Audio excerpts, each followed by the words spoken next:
Assalamualaikum warahmatullahi wabarakatuh. Perkenalkan, saya Virgo Faresti, peserta Latsar CPNS Kementerian Kesehatan tahun 2022, golongan 3, angkatan 5. Baiklah, pada kesempatan ini saya akan memaparkan tentang analisis isu aktual di instansi saya.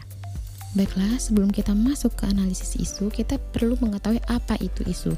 Isu adalah merupakan suatu masalah atau persoalan yang terjadi baik di dalam ataupun di luar suatu organisasi yang belum terpecahkan dan belum siap diambil keputusannya. Selanjutnya, tahapan analisis isu. Yang pertama yaitu identifikasi isu, yang kedua analisis awal isu, yang ketiga pemilihan isu utama atau core isu, yang keempat analisis penyebab masalah, dan yang kelima penyelesaian isu. Kita masuk ke identifikasi isu. Di instansi saya mengambil ada 3 isu, yaitu yang pertama, kurang optimalnya pelaksanaan checklist keselamatan operasi atau surgical safety checklist di kamar operasi SITO. Terus yang kedua, kurang optimal pelaksanaan e-medical record dokumentasi keperawatan dalam pelayanan operasi SITO.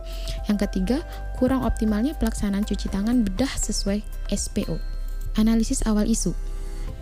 Yang pertama, tentang isu kurang optimalnya pelaksanaan checklist keselamatan operasi atau surgical safety di checklist di kamar operasi SITO.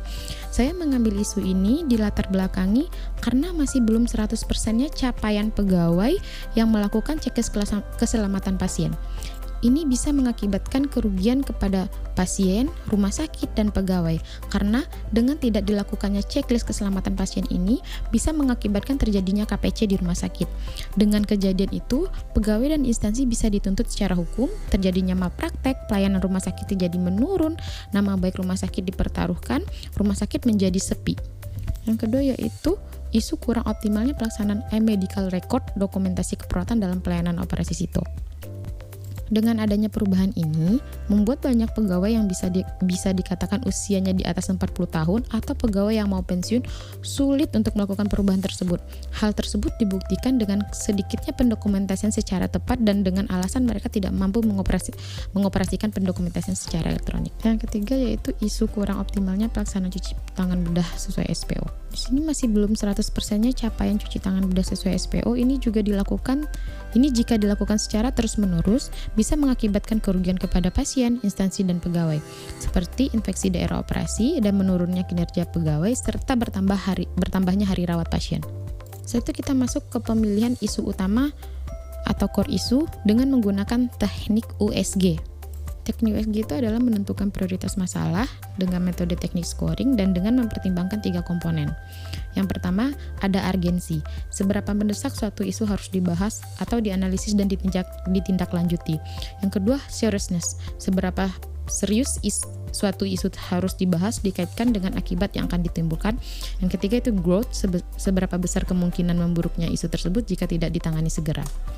Dari penilaian ketiga isu itu saya menemukan ada satu prioritas isu yaitu kurang optimalnya pelaksanaan checklist keselamatan operasi atau surgical safety checklist di kamar operasi SITO.